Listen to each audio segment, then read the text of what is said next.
اللہم یا رحمن یا رحیم یا ارحم الراحمین وصلی علی من ارسلتہ رحمۃ للعالمین۔ معزز خواتین و حضرات، اللہ رب العزت نے اس کائنات میں سب سے پہلے تخلیق جو ہوئی ہے وہ فرشتوں کی تخلیق ہوئی ہے۔ اس کے بعد اللہ رب العزت نے دو مخلوقات پیدا کی ہیں، ایک جنات کی ایک بنات کی۔ جن اور بن یہ دو پیدا ہوئے۔ جنات میں شرارت کا عنصر بہت زیادہ تھا، اللہ رب العزت نے ان کو آگ سے پیدا کیا ہے۔ والجان خلقناہ من قبل من نار السموم، اللہ رب العزت نے ان کو یعنی دہکتی ہوئی آگ سے پیدا فرمایا ہے، یعنی غالب عنصر جو ہے ان کے جسم کے اندر وہ آگ کا ہے، تو ان کے اندر شرارت زیادہ تھی، اور بن کو انہوں نے ستیہ ناس پھیر دیا، اس کے خلاف ہو گئے، ان کو ہلاک کر دیا، برباد کر دیا، وہ بیچارے ختم ہو گئے۔ اور پھر اس کے بعد اللہ رب العزت نے یہ شیاطین جو تھے، شیاطین اصل جو ابلیس ہے وہ ان کے آبا میں سے ہے، اللہ رب العزت نے اس کو فرشتوں کی صحبت مرحمت فرمائی اور ان کو جنت کے قریب رکھا ہے۔ جن کو جن اسی لیے کہا جاتا ہے، اس کا ایک معنی تو کہتے ہیں پوشیدہ چھپا ہوا، اور ایک معنی یہ بھی کرتے ہیں علماء کرام کہ جنات کو اللہ نے جنات پر مقرر کیا تھا، یعنی جنتوں پر مقرر کیا تھا۔ پھر اس کے بعد ابلیس اور اس کی پوری ذریت کو آدم علیہ السلام کو سجدہ نہ کرنے کے باعث زمین پر اتارا۔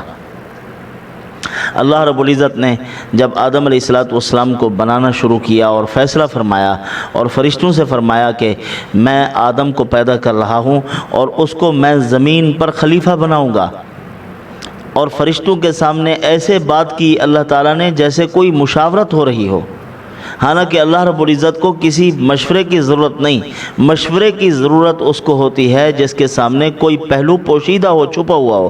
اللہ کے سامنے تو ہر چیز ظاہر ہے۔ تو اللہ رب العزت نے جب فرشتوں کے سامنے یہ بات کی تو فرشتوں کی رد و قد شروع ہوئی اور شیطان کی بک بک شروع ہو گئی۔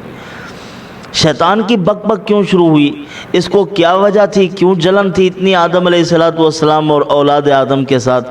قیامت تک اس نے عزم کیا ہے کہ میں مخالف رہوں گا۔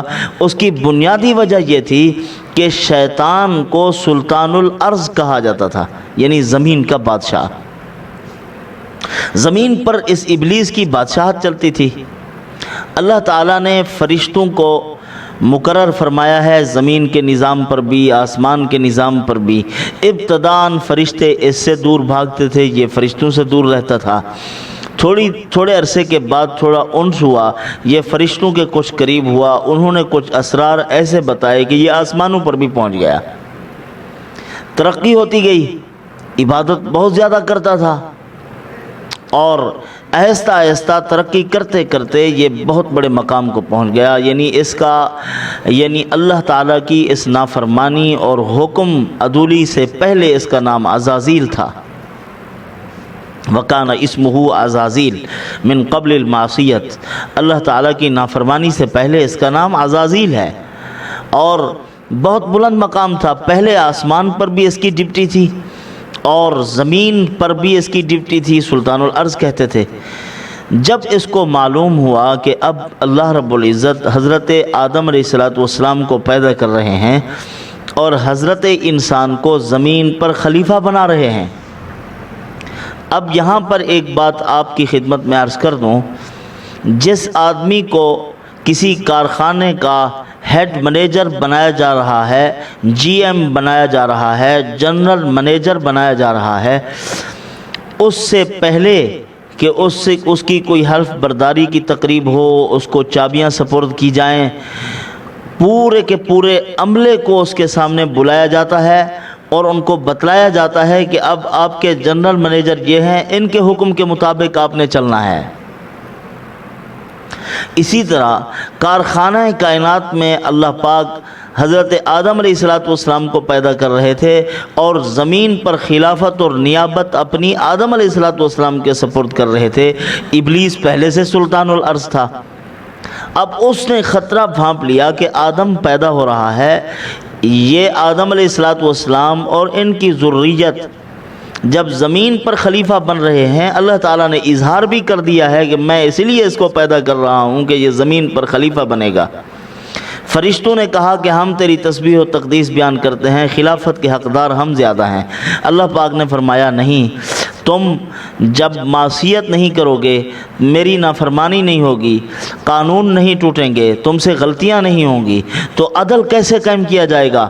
میں نے انسان کے اندر یہ خصوصیات رکھی ہیں، ان سے غلطیاں بھی ہوگی، عدل و انصاف بھی قائم ہوگا، نظام کائنات کو آدم بہتر چلا سکتا ہے، تم نہیں چلا سکتے۔